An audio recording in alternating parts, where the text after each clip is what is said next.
into this study. This is going to be a study about the cross. Our main text is going to come from Matthew. Let's begin in 2 Corinthians chapter 2. Come on, bro. Or 1 Corinthians chapter 2, excuse me. 1 Corinthians chapter 2, verse 1. It says, when I came to you, brothers, I did not come with eloquence or superior wisdom, as I proclaimed to you to testify about God. For I resolved to know nothing while I was with you, except Jesus Christ and Him crucified. Now this is amazing because I would say Paul is the second greatest preacher ever to walk the face of the earth, only behind Jesus.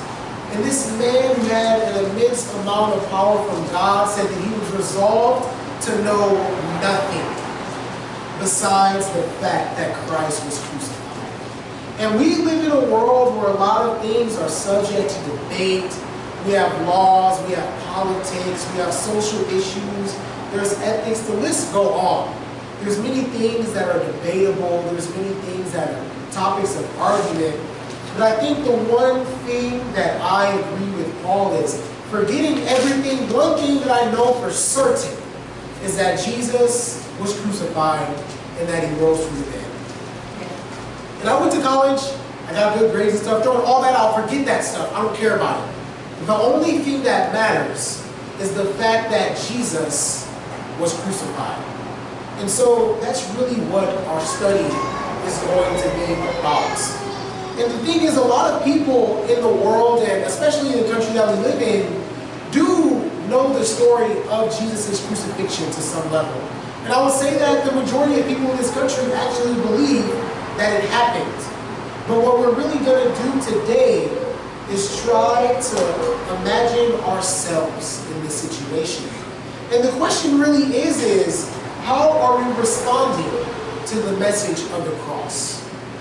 Is it really powerful in our lives? Is the message of the cross really making a daily impact in the way that you go about in your life, like it did in the first century Christians? If a lot of you guys don't know this, but every single disciple, every single apostle was actually martyred, which means they were killed. And in very horrific ways. The only one who wasn't killed was John. And they actually tried to kill him. He was boiled in oil, and it didn't work. So they exiled him on an island. But as we go through our study in the book of Matthew, we're really going to focus on how Jesus Christ suffered emotionally, physically, and spiritually much farther than anything that we could ever imagine for ourselves. So my challenge throughout this entire study is really just put yourself in the shoes, in the sandals of Jesus. Imagine how you would respond if these things were happening to you. And imagine what you would do. Imagine what you would think if these things were happening to you. So let's pick up in Matthew chapter 26. And for the sake of time, a lot of this we're going to read through, but I'm going to summarize a lot of what's going on. But in verse 36 of chapter 26, we're going to pick up our text. It says that Jesus went with His disciples to a place called Gethsemane. And He said to them, "Sit here while I go over there and pray." He took Peter and the two sons of Zebedee, which are James and John, along with Him, and He began to be sorrowful and troubled. Then He said to them, "My soul is overwhelmed with sorrow to the point of death. Stay here and keep watch with me." Going a little farther, He fell with His face to the ground and prayed, "My Father, if it is possible, may this cup be taken from me. Yet not as I will, but as you will." Then He returned to His disciples and found them sleeping. "Because you did not keep watch with me for 1 hour, He asked Peter, "watch and pray so that you will not fall into temptation. The spirit is willing, but the body is weak." He went away a second time and prayed, "My Father, if it is not possible for this cup to be taken away unless I drink it, may your will be done." When He came back, He again found them sleeping because their eyes were heavy. So He left them and went away. Once more He prayed the third time, saying the same thing. Then he returned to the disciples and said to them, "Are you still sleeping and resting? Look, the hour is near. The Son of Man is betrayed into the hands of sinners. Rise, let us go. Here comes my betrayer." Now this is the beginning of the Passion. And what's going on is this is very, very late at night. Jesus totally understands what's going to happen to him. And this is very insightful because we see that Jesus understands that there is this cup that he must drink. And this cup that he's talking about is suffering. He understands that he's going to go through a gruesome trial if he wants to save humanity.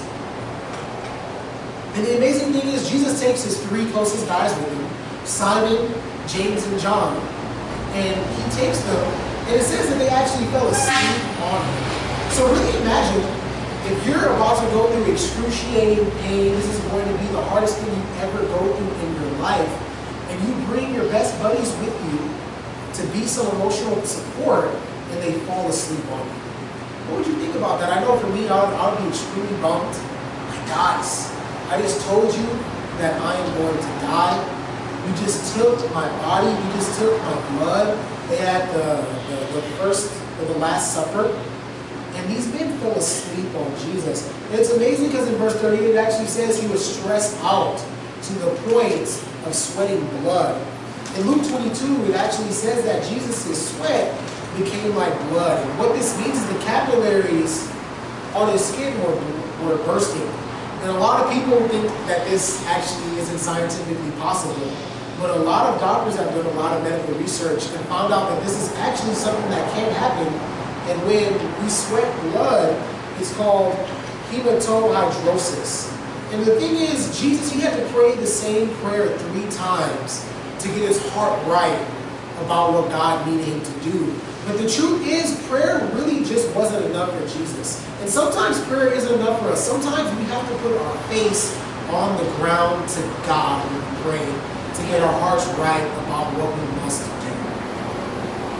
And in 42 it says that Jesus, he actually said, "God, if this is your will, let it be done." This is one of the gravest things that any person on this entire planet has said. "God, I know I'm going to go through a gruesome torture, but if this is what you want for me, God, let it be done." And we see here that Jesus' emotional pain begins. He understands that he's going to go through a massive suffering, and at the same time his friends are really letting him down. And this is really one of the most insightful passages I think in the entire Bible, because this lets us know that Jesus wasn't some kind of Superman, that he didn't have all these special powers, that he was a regular person like us, that he was subject to fear, he was subject to pain, and he was fearful just like every single one of us would be in this situation. I know for myself, if I knew that I was going to get tortured the way that he was, I would be scared. I would not want to do it. But it shows the immense amount of bravery that Jesus had. And it's crazy because I see on Facebook, a lot of people post a lot of stuff about Jesus on Facebook. I have a bunch of friends who are religious on Facebook. And so a lot of people I see, they post pictures of Jesus on the cross, but it's really not the image of Jesus we find in the Bible. I see images of people post of Jesus. It looks like a 6'5" white boy with blonde hair and blue eyes who has a 24-pack and is like 250 solid muscle. And that's not the Jesus that is depicted in the scriptures. Jesus was a man who made himself submissive to the cross. He didn't break the cross, but he submitted to what he had to go through. His desire was really to escape from this suffering. Just like, honestly, we all go through suffering, and all of our desire is to escape from suffering. I've never met anybody in their life who likes suffering. I love me some suffering. God, rain down. I've never met anybody who desires that. But Jesus, it shows that he was a normal man, but he made himself subject to the suffering. Let's pick up our reading in verse 47. While he was still speaking, Judas, one of the 12, arrived. With him was a large crowd armed with swords and clubs, sent from the chief priest and the elders of the people. Now the betrayer had arranged a signal with him. "The one I kiss is the man, arrest him." Going at once to Jesus, Judas said, "Greetings, Rabbi," and kissed him. Jesus replied, "Friend, do what you came for." Then the men stepped forward, seized Jesus, and arrested him. With that, one of Jesus' companions reached for his sword, drew it out, and struck the servant of the high priest, cutting off his ear. "Put your sword back in its place," Jesus said to him. "For all who draw the sword will die by the sword. Do you think I cannot call on my Father, and he will at once put at my disposal more than 12 legions of angels? But how then will the scriptures be fulfilled that say it must happen this way?" At that time, Jesus said to the crowd, "Am I leading a rebellion, that you have come out with swords and clubs to capture me? Every day I sat in the temple courts teaching, and you did not arrest me. But this has all taken place, that the writings of the prophets might be fulfilled." Then all the disciples deserted him and fled. I actually think this is really poetic. I think about this. This is, to me, something that Shakespeare would have wrote. Jesus was portrayed with a kiss. That's really poetic. And the thing is, the culture of the Jews was a lot like the local culture here, where you say, "Oh, hi, Auntie, how you doing?" And the auntie give you a kiss. I don't really know a lot of people here because I'm from California, so I don't really give people kisses on the cheek. But I see it happen to other people, so I know this is a thing in Hawaii. But the thing is, this was a thing as well. And you would only do that with somebody that you're really close with, kiss them on the cheek. So this really signifies that Jesus was extremely close with Judas. And the fact that Judas kissed him on the cheek was the ultimate sign of betrayal. When we really see Jesus' heart, he said, "You know what? You're my friend. And do what you came for, Judas. I know why you're here." In verse 18, or in continuing in the reading, it actually says that one of the disciples pulled the sword out and chopped one of the high priest's servants off. In John 18, it actually lets us know that this was actually Peter who cut off the dude's ear. And I actually believe that Peter was trying to kill the guy. I just think he had crappy aim. Like nobody's aiming for ears. Like, this dude didn't train with a samurai sword. There's no way that he had the precision to cut somebody's ear off. You know, this dude was trying to kill this guy. But it's amazing because Jesus said, "Dude, what are you doing? Are we Christians? Like, didn't I teach you that we love our enemies? Didn't I teach you that if somebody tells us to walk a mile, we go the extra mile?" So Jesus is like, what the heck is going on with you, dude? But it's amazing because it also says in one of the other accounts that when Peter cut this guy's ear off, Jesus put it right back on. And Jesus, knowing these guys come to arrest him with evil intent, he puts the ear back on, which really shows Jesus, or the heart of Jesus, that even though these men were coming to torture him, do these excruciating, painful, and very defaming things to him, he still had compassion on them. And it's interesting because it says that Jesus tells them, "Don't you know that if I ask God, he would send 12 legions of angels to come destroy everybody?" And the interesting thing is, a Roman legion could have been 3,000 to 6,000 men. So let's think, if this dude had 12 legions, and one legion is 6,000 men, that's 72,000 angels. One angel in 2 Kings killed 185,000 heavily armed men in one night. So 72,000 angels that all have the ability to kill 185,000 men themselves, that's enough angels to destroy everybody on the planet twice over, easily. And this is interesting because this shows us that Jesus actually had the ability to start over with humanity. He didn't actually have to go to the cross. He could have took everybody out. And the thing is, I probably would have taken everybody out. Like, dang, these guys, they're coming there arresting me. I've been doing all these miracles. I've been feeding these people. Man, I've been loving these people. I've been healing these people. You guys are lucky that I wasn't the one who had to come down and save humanity, because you guys would not be here. But amen. But the amazing thing is, though, because Jesus, he had the heart to save the people. He didn't have to go to the cross, but he subjugated himself to it. And we see one of the most amazing things about Jesus, even though he had all the power, He gave it all up so that we could have power through him. And so imagine yourself. You might be thinking, man, that guy Austin is out of his mind. What is he saying? He would kill everybody. But the truth is, I think honestly, if every single one of us was in that situation, we would all be tempted with the opportunity to kill everybody and just start over. Because the truth is, Jesus would have been totally justified. He would have been totally justified wiping everybody off the earth. If Jesus came back right now and was like, you know what, forget it, I'm starting over. He would be entitled to that. He's God. I would be like, okay, there's not really much I can argue. Like, please have compassion. But he can do what he wants. But the thing is, he didn't do it. And I think most human beings, I read this with a lot of people, they're like, oh yeah, I want to take them sons out. I want to take them out. Like, dang, they're arresting this dude, they're lying about him, spitting on him, they claw him, crucify him. Yep, everybody would have had to go. When we really see Jesus' heart here, it's amazing. So I'm going to summarize Matthew 26, 57 through 74. What happens is, after these people come to arrest Jesus, they have this kind of illegal secret trial. And the Jewish legal customs was a lot like today's. They weren't legally able to secretly come in somebody's house in the middle of the night and arrest them. They had to have a jury. They had to have a trial. They had to have witnesses. And the thing is, they did have witnesses, but we read the other accounts, and you see that these people were actually lying about Jesus.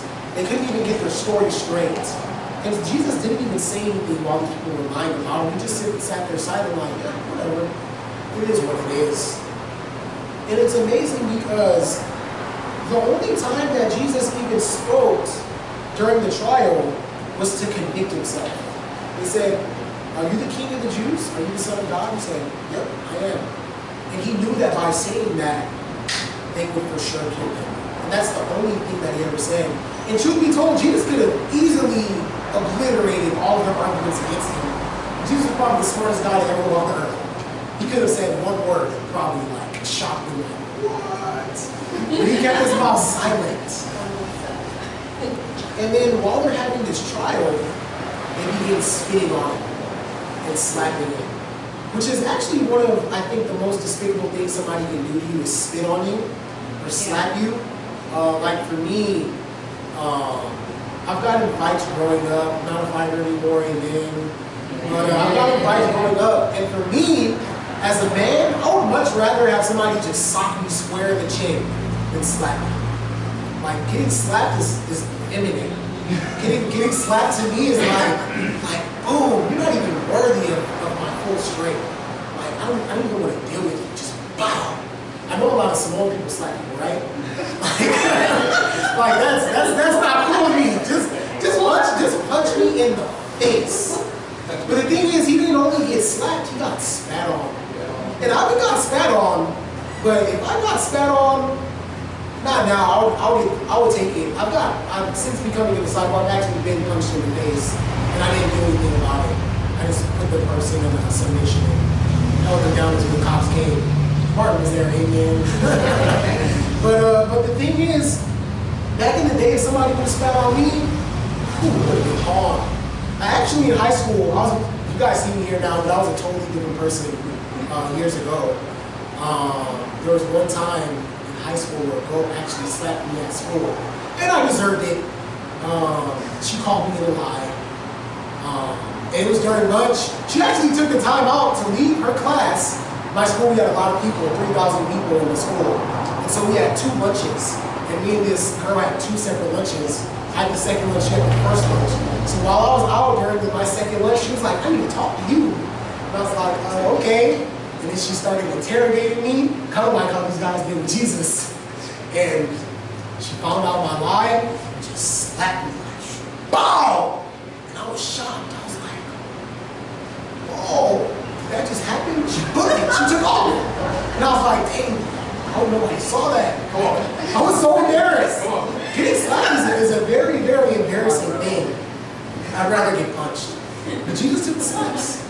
He took the spits. And it's pretty amazing because while Jesus is getting this trial, he's getting interrogated, all of these different things, Peter comes and he follows them. All of his disciples actually fled once he got arrested. And the funny thing is, when I first moved to Kona, I actually told David, I was like, bro, I'll never fall away, I'll never fall away. He was like, bro, be careful saying that. Peter said that. All the apostles actually said that. You think you're better than them? I was like, no, amen, bro, never mind, never mind. And it humbled me. And it made me have a massive compassion and understanding that that can happen to anybody. But after Peter left Jesus, in Luke 22, it actually said that he followed him to his trial. And Jesus told Peter he was going to disown him 3 times before the rooster crowed. And the 3rd time Peter disowned Jesus, it actually says in Luke 22 that as Peter disowned Jesus, Jesus looked at him in the eyes. He just looked at him, eye to eye, at the guy who just disowned him, his best friend. That's gnarly. Boom. Handcuffed. Looked in the eyes. And then it's amazing because Judas goes and hangs himself. And I actually believe that if Judas would have just came to Jesus and asked for forgiveness, Jesus would have forgave him. Because Jesus was about to go to the cross for this guy. He went to the cross for everybody. And I think Jesus actually was probably really, really remorseful that Judas killed himself. Because this is a man who now he has no ability to give redemption. If he would have just humbled out and went to Jesus for forgiveness, he would have been completely forgiven. So now this guy gets betrayed by all of his guys, and then one of his best friends goes and kills himself. So imagine you going through this. Imagine you going through this kind of anguish. And for me, I can only imagine the emotional pain that he was going through. For me, I played a lot of sports growing up, and I got a lot of injuries growing up, so my tolerance of pain has gone up a lot higher. I've never gone through anything even close to Jesus. But for me, I'd rather stub my toe or like break a wrist than get my heart broken and have a friend betray me. It's hard to come back from those hard pains, you know? So let's continue reading in Matthew chapter 27, verse 11. In 27:11, it says, meanwhile, Jesus stood before the governor, and the governor asked him, are you the king of the Jews? Yes, it is as you say. Jesus replied. When he was accused by the chief priests and the elders, he gave no answer. Then Pilate asked him, don't you hear the testimony they are bringing against you? But Jesus made no reply, not even to a single charge, to the great amazement of the governor. Now it was the governor's custom at the feast to release a prisoner chosen by the crowd. At that time they had a notorious prisoner called Barabbas. So when the crowd had gathered, Pilate asked them, which one do you want me to release to you, Barabbas or Jesus, who is called Christ? For he knew it was out of envy that they handed Jesus over to him. While Pilate was sitting on the judge's seat, his wife sent him this message. Don't have anything to do with that innocent man, for I have suffered a great deal today in a dream because of him. But the chief priest and the elders persuaded the crowd to ask for Barabbas and have Jesus executed. Which of the two do you want me to release to you? Asked the governor. Barabbas, they asked. What shall I do with Jesus who was called Christ? Pilate asked. They answered, crucify him. Why? What crime has he committed? Asked Pilate. But they shouted all the louder, crucify him. When Pilate saw that he was getting nowhere, but that instead uproar was starting, he took water and washed his hands in front of the crowd. I am innocent of this man's blood, he said. It is your responsibility. All the people answered, let his blood be on us and our children. Then he released Barabbas to them. But he had Jesus flogged and handed him over to be crucified. Now this is amazing because after the secret trial that the Jews had, they had to by law bring Jesus to the Romans because Jerusalem was under the occupancy of the Romans. And it was illegal for the Jews to execute anybody without the Romans' consent. So he brings Jesus to the governor. And the governor, he fully understands that Jesus is innocent. He understands that these people only brought Jesus to him out of envy. This guy's wife actually came and said, you know what, dude? Have nothing to do with that innocent man. He's innocent. I've actually had a dream about that guy that tormented me. Let him go. And we see here that women's intuition can actually be pretty amazing. This is super humbling for me. Growing up, I didn't like listening to women. Me and my mom didn't have that good of a relationship. I love my mom very much and we're good now. But for me, this show is like, hey, sometimes I just gotta listen to the sisters. Amen. Amen. But it's amazing though because this guy, look at Tony. This guy, the thing is, if he would have just listened to her, he would have saved himself from making the worst mistake of all time. I was like, everybody here, we've made some pretty boneheaded mistakes, right? Maybe we got in a car accident. Maybe we got in a fight with somebody that we regretted. Maybe we hurt somebody's feelings that we shouldn't have. Maybe we've all done crazy things that we shouldn't have done. But feel good about yourself, because this dude made the worst mistake of all time. He let the Christ get crucified. And so the thing is this man in his mind, he was innocent of Jesus' blood. He actually washed his hands in the water like, you know what guys, I'm innocent. This is on you. But the thing is, this guy was not innocent whatsoever of Jesus' blood. And it's interesting because he actually gave the people the option to release Jesus. He gave the people the option to release Jesus or this guy Barabbas. And Barabbas was actually a guy who was not just on trial for committing crimes, he was actually guilty. Like they knew for certain this guy, he was a murderer, and this guy was a riot starter. So this was a pretty evil guy. Like, I don't think anybody here has anybody in here ever killed anybody? Amen. I don't think that's anything that somebody would confess in here anyways. but this is a guy who was a murderer. This is a guy who was a riot starter. And if you did kill somebody, amen, Jesus will forgive you. Don't trip. But it's amazing because he gave these people the option. So imagine you get arrested in the middle of the night. Knowing that these people know you're innocent, these people are envious of you, and they're plotting to kill you. And then they bring you between a crowd of people, and they give the crowd an option to release you, a free man or a free woman, or a pedophile. And they choose to release the pedophile. Think about how you feel about that. Jesus was probably feeling some type of way. Dang! You're going to release a murderer instead of me, an innocent man? Amen, it is what it is. The scriptures must be fulfilled. I knew that this was going to happen. But even knowing that that's going to happen, it doesn't prepare you for the fact that it actually does happen. This is intense. And so it's amazing because it says that the people begged for Jesus to be executed, right? And so it says that Jesus was flogged and he was crucified.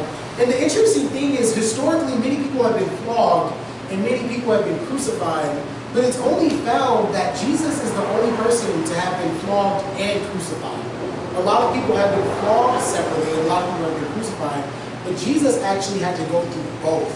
And the purpose of a flogging was to get somebody as close to death, within an inch away from death, without actually killing them. And a flogging would have been, you guys know what Catwoman is, right? Yeah. She's got the big whip. Imagine like 5 strands on that whip. And the end of each of those whips of the strands has like shards of glass, rocks, bones. This is what they hit Jesus with. And probably most likely, Pilate had Jesus flogged before crucified because he was probably trying to play into the sympathy and compassion of the crowd. Like, man, maybe if these people see how bloody he is and how beat up he is, they won't want him executed. Maybe they'll be like, that's enough. But it wasn't enough for them. They still wanted Jesus crucified, and they did do that.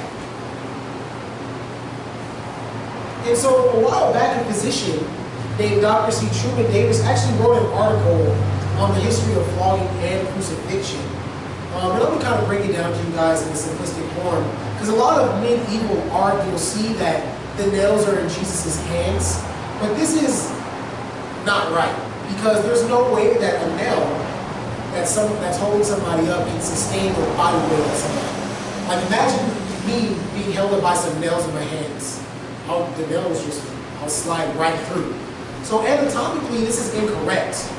Medically, actually, he would have been nailed most likely in the wrist. Who's ever been flung like in the wrist? I mean, getting hit in the wrist hurts. I played football, and your hands were subject for pain playing football. You get hit with helmets in it, your wrist gets jacked up. If you're playing football, you're not injured in some type of way, it's because you're just not playing football. You're probably sitting on the sidelines. And so I've hurt wrist, I've hurt fingers, and getting hit in the wrist hurts really, really hard. More than it would being nailed in the hand. Imagine getting a nail that big shoved into your wrist. I think, how many bones you got in your wrist? Probably like 8, 7, something, I don't know. Kanye's the nurse. But he's got a lot of sensory nerves in the wrist, and this is extremely painful. And so, as Jesus is going through this whole passion account, he probably most likely would have just been carrying the horizontal piece of the cross. He probably wouldn't have been carrying the vertical piece. The horizontal piece is about 100 pounds. And he would have carried this about a mile. And so he comes to the place where he's crucified. And they would have nailed him to it, nailing his wrists, and nailing his feet. And so the purpose of crucifixion was to put somebody through the most amount of pain that they could endure for as long as possible before death. And so crucifixion, the purpose of crucifixion wasn't to kill somebody by actually going through pain. The purpose of crucifixion was actually to kill somebody by suffocation. Because when Jesus is hanging on the cross, and he's nailed in his feet and he's nailed in his wrist, when he has to breathe, he has to pull himself up to get breath, which means that he has to pull himself up by the nails in his wrist. And then when he wants to exhale, he has to release. And then he has to put all of his weight on his feet. And so it's interesting because as Jesus is crucified, it says that he dies, and they break the other guy's legs because they were still alive. And they broke the other guy's legs so they would just suffocate because they were on too long. And so the interesting thing about Jesus is he died before they had the opportunity to break his legs. And so what they did to make sure that Jesus was actually dead is they stabbed him in the ribs. And it says that when they stabbed him, water and blood came out. And this actually signifies the fact that Jesus died of heart failure. Jesus actually died of a broken heart, which is really, really poetic. Because when somebody dies of heart failure, the sac around their heart fills with water. And this lets us know that Jesus didn't die from suffocation like a normal crucifixion, but Jesus died from a broken heart. And it's pretty amazing because there's really no way to really put our shoes in the amount of physical and emotional pain that Jesus would have been going through. And the thing is, there's actually a lot of people that have been prisoners of war, that have been tortured and all these different things, and people have gone through like more horrific torture than Jesus did. But the thing is, all of those people, I would dare say, might have deserved it, because we all sinned, and we all deserve death for the sin. The crazy thing about Jesus is he never sinned. He's the one person who didn't deserve this. If all of us were here in this, we would have fully deserved it. But Jesus never sinned. And he went through this for us. And so maybe imagine yourself going through this. How would you feel? What would you be thinking? Well, first of all, you'd be feeling a lot of pain, so you probably wouldn't be thinking much. Like, oh man, this hurts. You might be asking that. But the interesting thing is, while Jesus was even on the cross, he was still teaching. He was still forgiving people. He forgave the people on the cross. And he spoke 7 times while on the cross. And even while Jesus was in agony at the point of death on the cross, he was still fighting for even his enemies to get saved. So let's go back to the scriptures in Matthew chapter 27, verse 45. From the 6th hour until the 9th hour of darkness, that's about 3 p.m., came over all the land. So in the middle of the day, darkness covers the land. About the 9th hour, Jesus cried out a loud voice, Eloi, Eloi, lama sabachthani, which means, my God, why have you forsaken me? When some of those standing there heard this, they said, he is calling Elijah. Immediately, one of them ran and got a sponge. He filled it with wine vinegar and put it on a stick and offered it to Jesus to drink. The rest said, now leave him alone. Let's see if Elijah comes to save him. And when Jesus had cried out again in a loud voice, he gave up his spirit. At that moment, the curtain of the temple was torn in two from top to bottom. The earth shook and the rocks split. The tombs broke open and the bodies of many holy people who had died were raised to life. They came out of the tombs, and after Jesus' resurrection, they went into the holy city and appeared to many people. This is amazing because it actually says all these crazy things start happening when Jesus is about to die. In the middle of the day, it says it got dark, like pitch black dark. It said that darkness came over all of the land. And then it says that the curtain in the temple, which is the equivalent of a phone book, we don't have those no more around. You can just Google stuff, but everybody here knows a phone book except homeboy right there. But a phone book is about 4 inches. I actually tried to read a phone book before. I used to think I was the man when I was younger. I was in middle school, and I was like, man, I'm awesome. I'm not going to rip this thing. But it actually says that the temple of the curtain was ripped. This is the equivalent of a phone book ripping. And it said that this temple curtain ripped, signifying that the barrier between man and God was broken. That we could freely go to God. We didn't have to go to the temple to worship God anymore. That Jesus' body really symbolizes this curtain. It was broken so that we could have a relationship with God. And it's amazing because Jesus cries out, my God, why have you forsaken me? And we can think like, what the heck? Was Jesus losing faith? Did Jesus lose hope? Let's go to Psalm 22 and we'll get a little deeper insight as to what was going on here.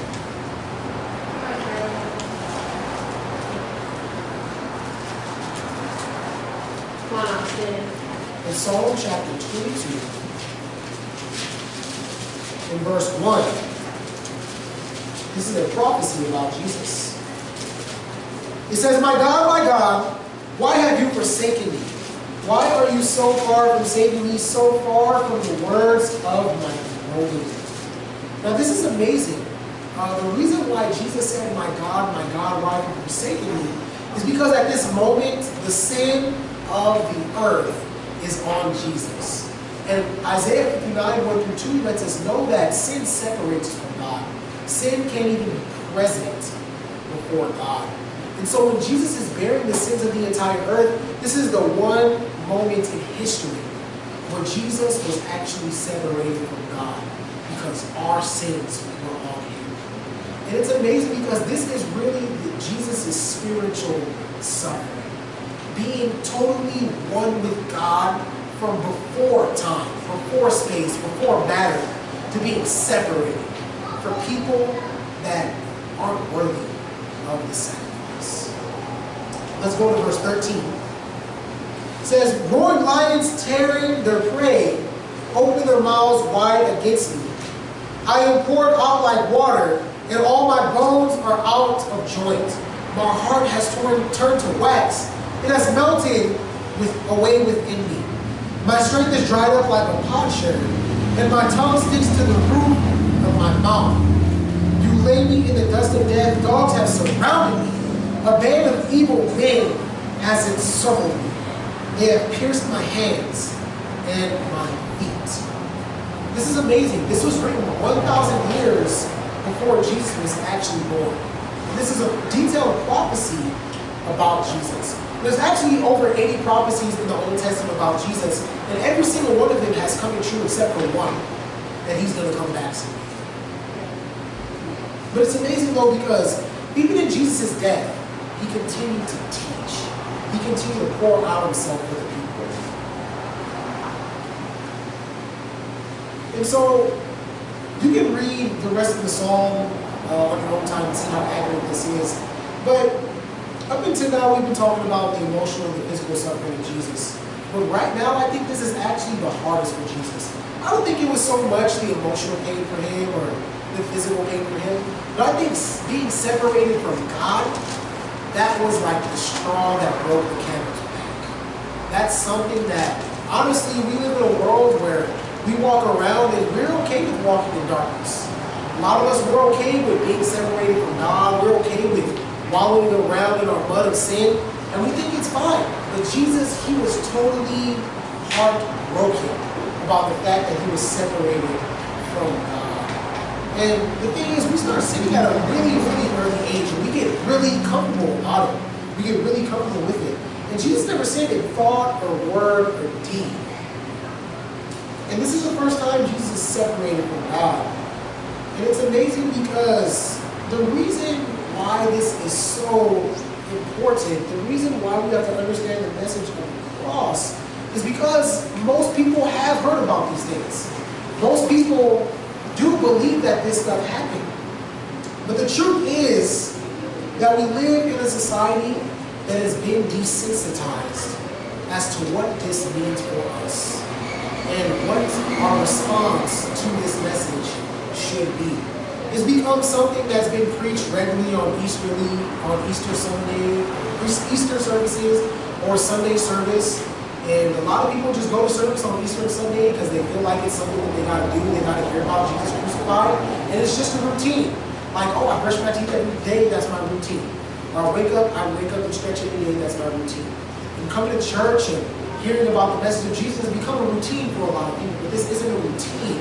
This has to reflect a lifestyle based on the fact that we actually believe that this happened.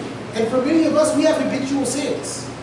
And we continue to doubt the power of God and we lack faith. But the cross must affect our lives every single day. If you truly believe that this happened, you need to live a life that is representative of that. And I'm not saying that everybody has to walk around perfect, try to be Mother Teresa, or try to be Jesus. But Jesus dying on the cross isn't ticking to live how you want to live. And for me, before I became a Christian, just a little bit about myself, I was a totally different person than you guys see here. If you guys were to ask me about me, talk to me after service, you'll be shocked. But I was an evil person. I was a man. I considered myself a Christian. I considered myself a believer of Jesus. But I was a man who lived in immorality, lived in impurity. I lived in hatred. I was violent. I was ungodly in every single way. There's actually a sin list in Galatians 5:19, and I did every single one of those things. Every single one. And the thing is, it took real Christians to actually sit down with me in my life to teach me that Jesus dying on the cross wasn't so that I can freely live in sin. It was so that I would be free from sin.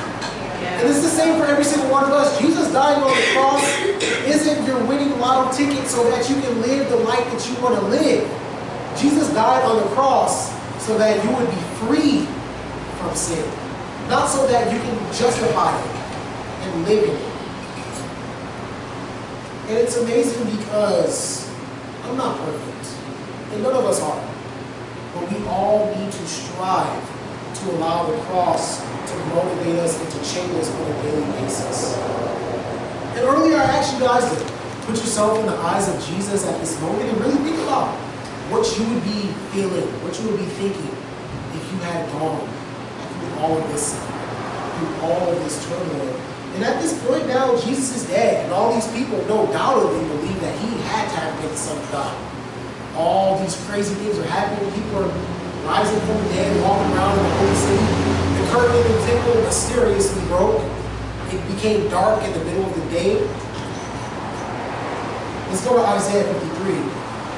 This is one of my favorite scriptures. Actually, this is one of my favorite chapters in the entire Bible. Reading this whole chapter, this is actually a detailed prophecy about Jesus and what he would go through on the planet. And we're going to read verse 4 and verse 6. And I really want you to put your name in the place of this scripture. And I'm going to do that for me. And honestly, reading this entire, like from the middle of 52 all the way through 53, makes you want to cry.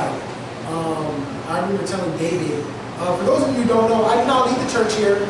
Our leaders are actually in Honolulu, so I got the opportunity to preach. But David, who leads our church, I told him one day, I was like, you know what, bro?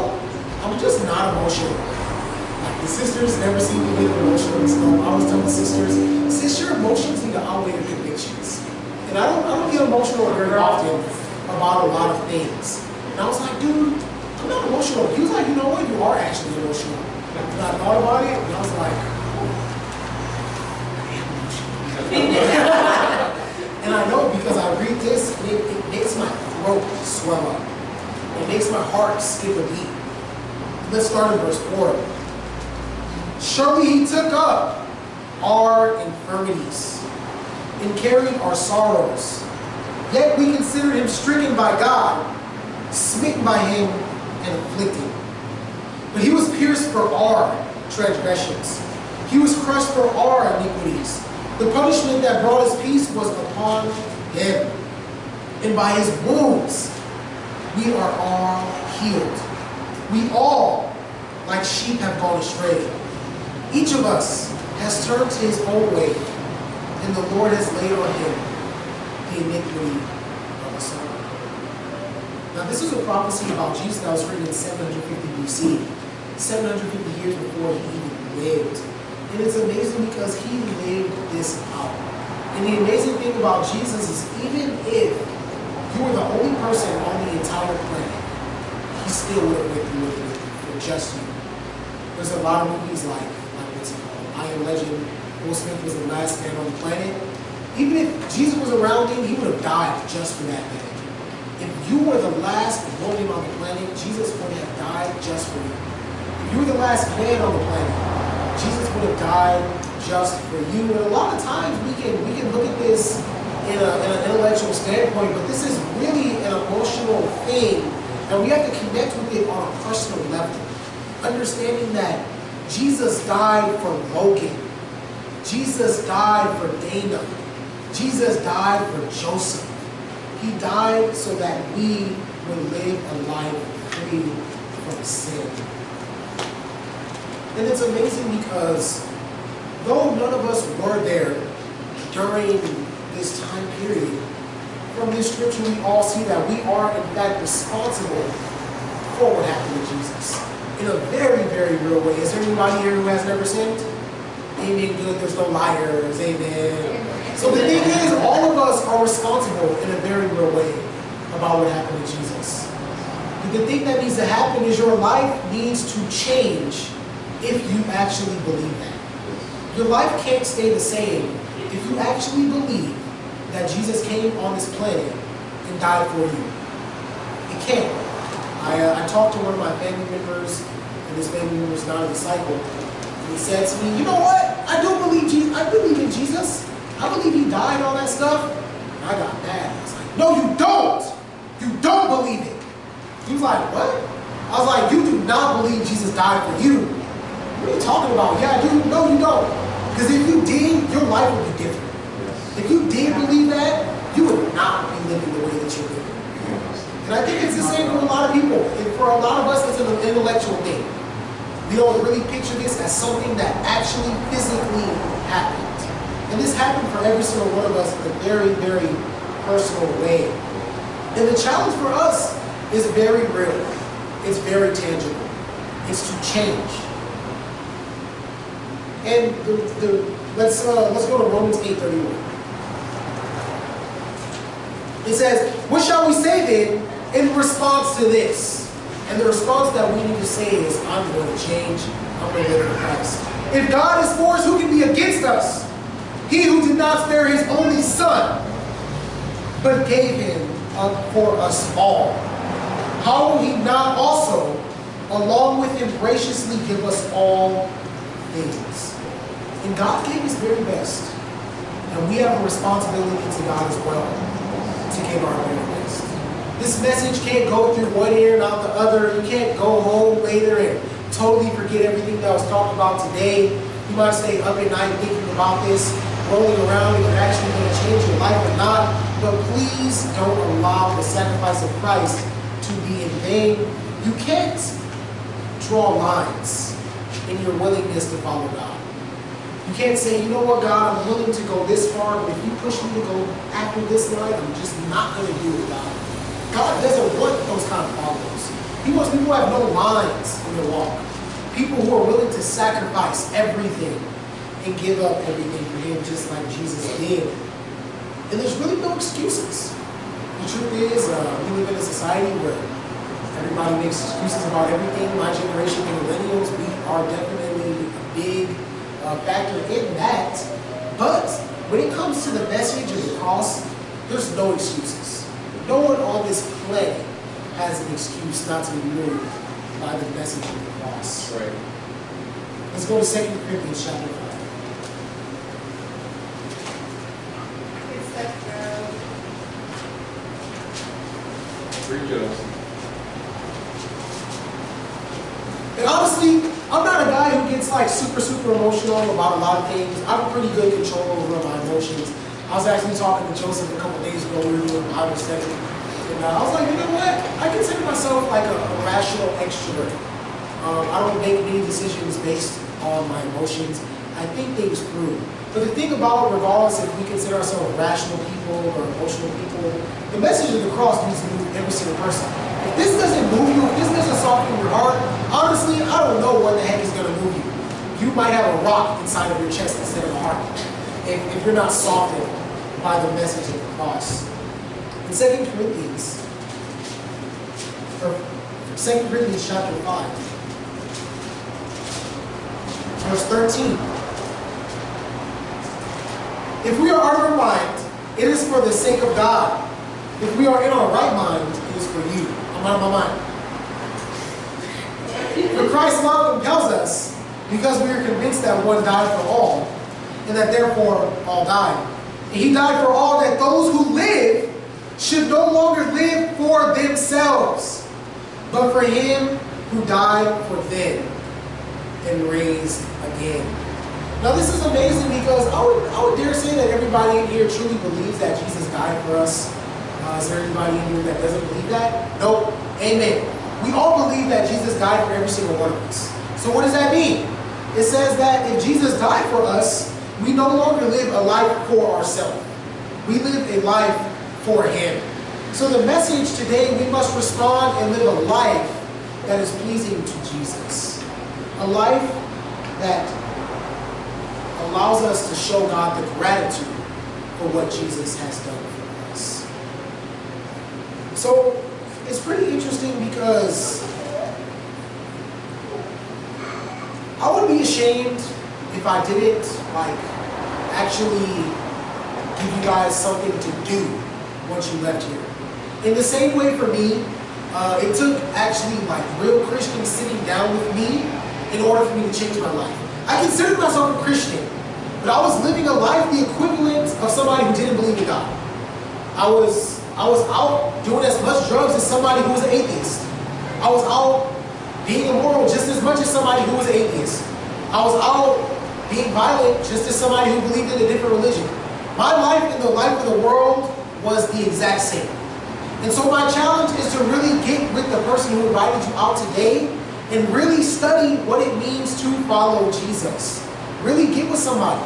And you will clearly see that the cross must motivate us to live a life worthy of the gospel. Let's go to Luke 9, verse 23.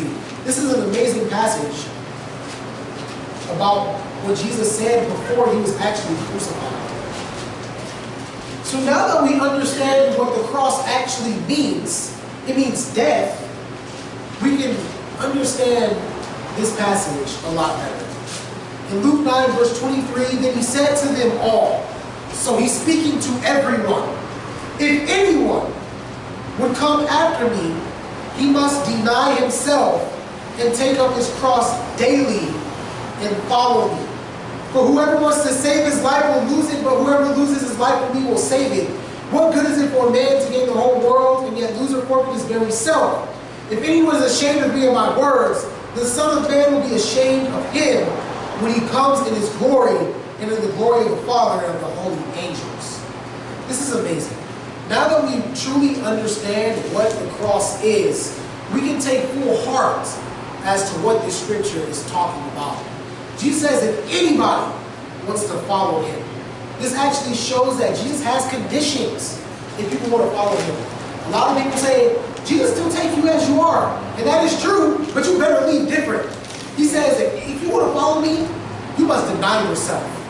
You have to live my lifestyle. You have to live the way that I want you to live. And you know what? You must be willing to die in a real way. You must be willing to sacrifice your life for me. This is what Jesus is saying. Jesus didn't come to make churchgoers. Jesus came to make radical men and women who will go out and change the world, just as he did. John 14:12 says, anybody who has faith in me will do greater things than these.